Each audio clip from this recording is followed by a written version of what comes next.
नमस्कार दोस्तों, मैं राजेश अग्रवाल स्वागत करता हूं पन्ना कंपटीशन क्लासेस में। आपका स्टैटिक जीके विविध अपना चल रहा है सीरीज, और स्टैटिक जीके विविध की सीरीज में आज अपना भाग 3 आया है, विश्व के प्रमुख संगठन और उनके मुख्यालय। विश्व के प्रमुख संगठन और उनके मुख्यालय के 2 भाग पहले डाल चुका हूं मैं, जो आप जाके देखिए, और आज भाग 3 की बात करते हैं। बहुत इंपॉर्टेंट सीरीज है दोस्तों, ये हर परीक्षा में आपका स्टैटिक जीके विविध से पोर्शन आता है। पहला संगठन आज जो बात करना है वो है NATO, North Atlantic Treaty Organization. English में बोलते हैं इसको नॉर्थ अटलांटिक ट्रीटी ऑर्गेनाइजेशन, उत्तर अटलांटिक गठबंधन। अटलांटिक महासागर जो है उसका उत्तरी देश है, उत्तरी तरफ जो पूरब की तरफ यूरोपियन देश है और पश्चिम की तरफ अमेरिका और कनाडा है, वो सारे, ठीक है। अगर अटलांटिक सागर में आप ऊपर की तरफ देखें तो इस तरफ अमेरिका है और इस तरफ यूरोपियन देश हैं, तो वो सारे मिलके जो है अमेरिका और बाकी के जितने सारे ये 29 देश हैं, ये सारे मिलके और रूस के खिलाफ बैलेंस बना रहे हैं पावर का। वहां पे अभी आप देख रहे हैं नाटो में ही यूक्रेन और रूस के बीच जो युद्ध चल रहा है, तो यूक्रेन को बाकी के 29 देश सपोर्ट कर रहे हैं रूस के खिलाफ, ठीक है। तो बेसिकली ये जो है रूस की शक्ति को संतुलित करने का प्रयास है उत्तरी अटलांटिक क्षेत्र में, ठीक है। बहुत अच्छे से ध्यान रखिएगा। नॉर्थ अटलांटिक, नॉर्थ अमेरिकन नहीं है, नॉर्थ अटलांटिक ट्रीटी ऑर्गेनाइजेशन है, उत्तर अटलांटिक गठबंधन। हेडक्वार्टर कहां है? ब्रसेल्स, बेल्जियम में। नाटो का हेडक्वार्टर कहां है? बेल्जियम, ब्रसेल्स में। और स्थापना वर्ष क्या है? 49। कैसे याद रखा है? नाटो और ऊंचो, नाटो ऊंचो।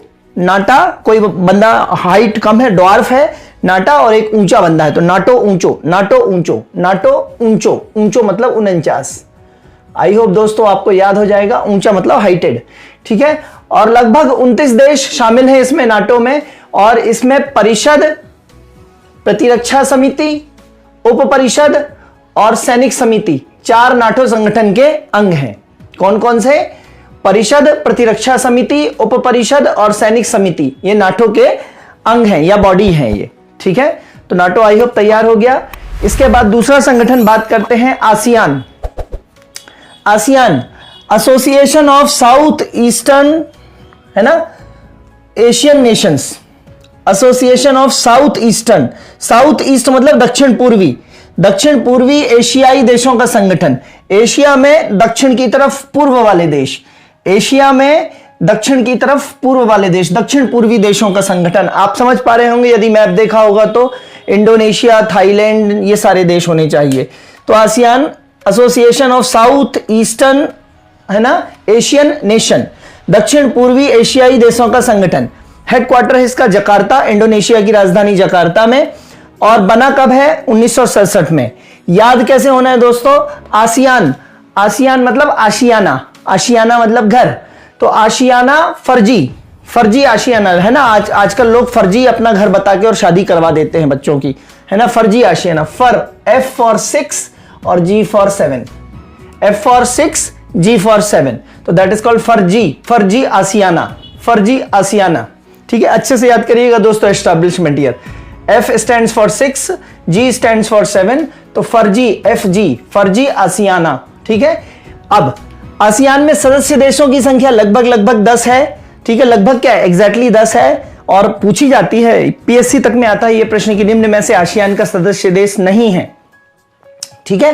तो सदस्य देशों की संख्या 10 है और 1996 से भारत इसका पूर्ण संवाद सहभागी है, टोटल डायलॉग पार्टिसिपेंट है, पूर्ण संवाद सहभागी है 1996 से भारत। ये ध्यान दीजिएगा, आसियान से बहुत बड़ा चंक भारत का व्यापार का चलता है।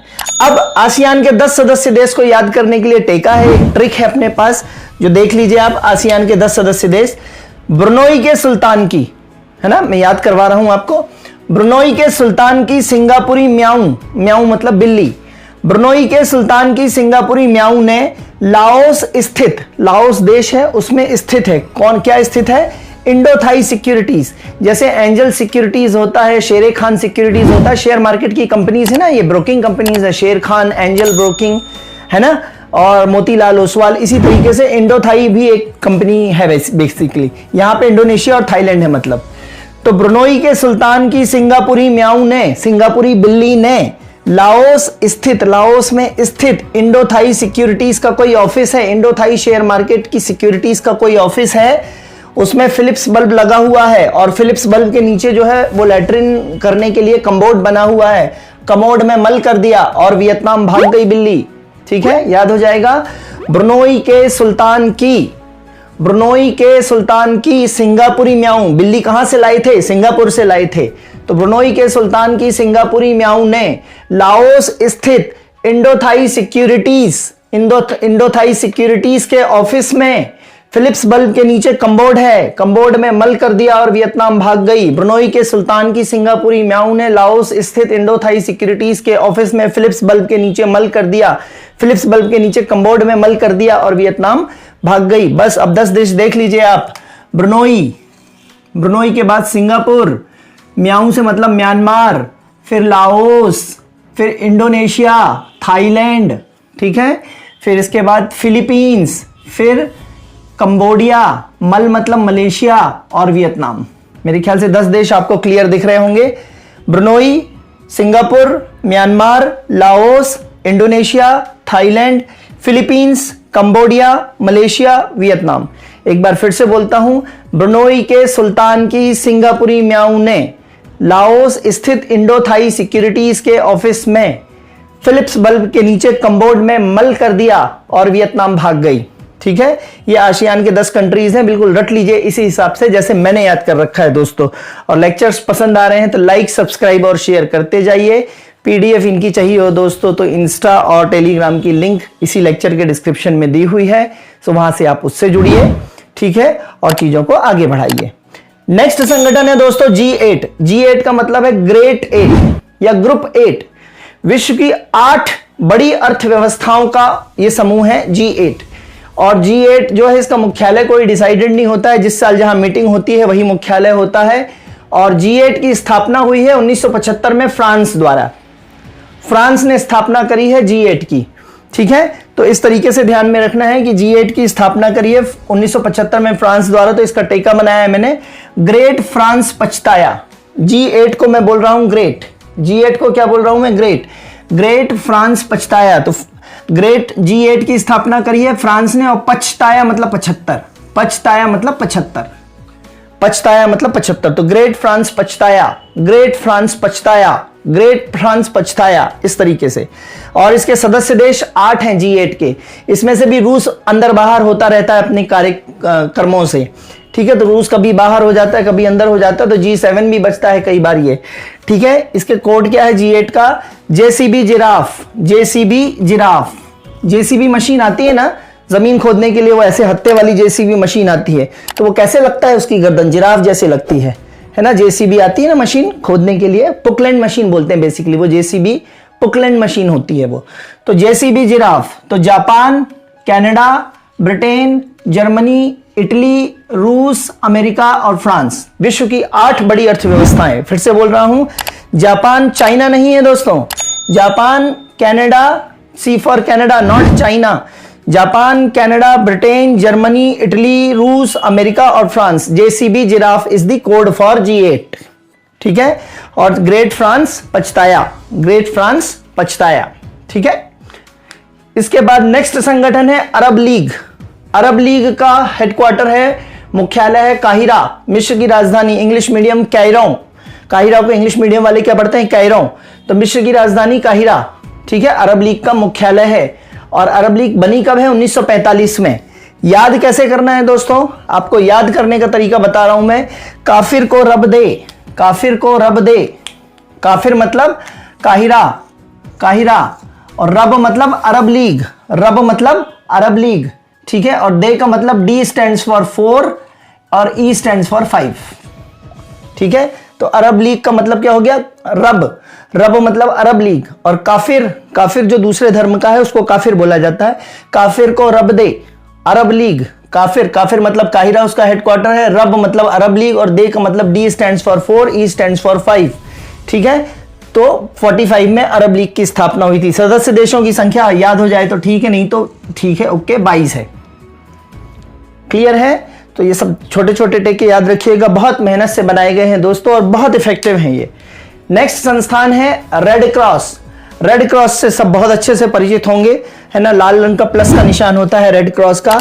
जेनेवा के मैं 14 संगठन बता चुका हूं। बुद्धि और श्रम के संचार से मौसम और स्वास्थ्य को ध्यान में रखते हुए रेड गेट का व्यापार करें। व्यापार के विकास के लिए ईईसी, ईसीएम और एक्टा चर्च की शरण लेते हैं। ये कोड मैं आपको भाग 1 में बता चुका हूं, ठीक है। अब रेड क्रॉस का जेनेवा स्विट्जरलैंड में हेडक्वार्टर है। 8 मई 1863 को रेड क्रॉस की स्थापना करी थी हेनरी डुनांट ने। 8 मई को रेड क्रॉस दिवस मनाया जाता है। तो मेरे ख्याल से आज 9 मई को मैं ये लेक्चर आपके सामने रिकॉर्ड कर रहा हूं। कल 8 मई को जो था वो रेड क्रॉस दिवस था। तो 8 मई 1863 को हेनरी डुनांट इसके संस्थापक रहे हैं। और इंपॉर्टेंट बात क्या है, रेड क्रॉस को 3 बार शांति का नोबेल मिल चुका है, 1917, 1944 और 1963। 1917, 1944 और 1963। याद करने का तरीका क्या है, 1863 के 100 साल बाद, ठीक है। और 1863 के मेरे ख्याल से ये है ना, इस तरीके से 100 साल बाद तो एक नोबेल मिला ही है। अगर आपको याद करना है तो एजी दीदी फंसी, एजी दीदी फंसी, ए stands for 1, ji stands for 7, तो 17 हो गया दोस्तों, 17। फिर 44 के लिए डी और डी, डी स्टैंड्स फॉर 4 और एफ स्टैंड्स फॉर 6 और सी स्टैंड्स फॉर 3, ठीक है। तो एजी दीदी फंसी, तीन बार नोबेल कब कब मिला है, एजी दीदी फंसी, रेड क्रॉस में एजी दीदी फंसी, एजी दीदी फंसी, याद रखना आप दोस्तों, ठीक है। मुश्किल काम होता है दोस्तों याद करना, ठीक है। बड़ा इनसे प्रेम करना पड़ता है, टेका या कोड्स से बड़ा प्रेम करना होता है। ये नेमोनिक्स भी बोलते हैं कई लोग इसको। कुछ भी बोलिए आप, याद होना चाहिए आपको, पेपर आपका निकलना चाहिए, ठीक है। नेक्स्ट संगठन है दोस्तों SAARC, South Asian Association for Regional Corporation. दोस्तों आसियान जो था वो साउथ ईस्टर्न एशियन था, आसियान जो था वो दक्षिण पूर्वी था। ये सिर्फ दक्षिण एशियाई देशों का संगठन है। ये दक्षिण एशियाई का है और ये दक्षिण पूर्वी एशियाई का था। तो SAARC, South Asian Association for Regional Corporation, दक्षेस, ठीक है। तो है ना, South Asian Association for Regional Corporation, इसको शॉर्ट में क्या बोलते हैं, दक्षेस, या दक्षिण एशियाई देशों का क्षेत्रीय संगठन, दक्षिण एशियाई देशों का क्षेत्रीय संगठन। इसका टेका क्या है दोस्तों, शार्क पचा गई काट के, ऐसे काट के दांत, शार्क मछली जो होती है ऐसे दांत से उसने काट के और बड़ी बड़ी चीजों को पचा जाती है, वो इतनी बड़ी होती है। तो शार्क पचा गई काट के, तो शार्क मतलब ये हो गया सार्क, पचा मतलब 1985 में बना है दोस्तों। ये कब बना है, 1985 में इसका एस्टैब्लिशमेंट है सार्क का, और काठमांडू में इसका हेडक्वार्टर है। तो शार्क पचा गई काट के, नेपाल के काठमांडू, नेपाल की राजधानी काठमांडू में इसका हेडक्वार्टर है। तो सार्क पचा गई काट के, ठीक है। और इसके सदस्य देश कौन कौन से हैं दोस्तों, एमबीबीएस पेन, एमबीबीएस पेन। अभी पटवारी का जो एग्जाम हुआ है उसमें भी ये सार्क के सदस्य देशों से संबंधित एक प्रश्न आया है ना। और एमपीपीएससी मेंस अभी जो हुआ है 2019 का, एक 10 दिन पहले जो लिखा गया है वो, उसमें भी आया है सार्क से रिलेटेड। तो एमबीबीएस पेन, एम से मतलब मालदीव से, ये ध्यान रखिएगा, सबसे इंपॉर्टेंट। एम से मतलब मालदीव से, म्यांमार नहीं है। मालदीव्स, भूटान, बांग्लादेश, श्रीलंका, पाकिस्तान, अफगानिस्तान, इंडिया, नेपाल। एमबीबीएस करते हैं तो एमबीबीएस करने में बहुत लंबी 5-5.5 साल और 8 साल करीबन पीजी करने में लग जाते हैं। तो एमबीबीएस करना बहुत पेनफुल है ना, बहुत उसमें आपको पेशेंस चाहिए एमबीबीएस डॉक्टरी करने के लिए। तो एमबीबीएस पेन। और ध्यान रखेंगे सार्क का पहला सम्मेलन जो हुआ है वो बांग्लादेश की राजधानी ढाका में हुआ है, ठीक है। तो सार्क का पहला सम्मेलन जो है वो ढाका में, ठीक है। तो इस तरीके से दोस्तों आज 3 और 3 6 संगठन मैंने बता दिए हैं भाग नंबर 3 में। कल लास्ट भाग में आपको सामने पब्लिश करूंगा, भाग नंबर 4, जिसमें बचे हुए भाग जो है स्वतंत्र राष्ट्रों का राष्ट्रकुल, फिर कॉमनवेल्थ, और इसके बाद ब्रिक्स वगैरह, और एक आध 2 संगठन जो चूक गए हैं, ओपीईसी वगैरह, वो करके और कल अपन विश्व के प्रमुख संगठन को विराम देंगे, ठीक है। लेक्चर को लाइक, सब्सक्राइब और शेयर जरूर करिए और चीजों को आगे बढ़ाइए। तब तक के लिए धन्यवाद, गुड बाय, जय हिंद दोस्तों।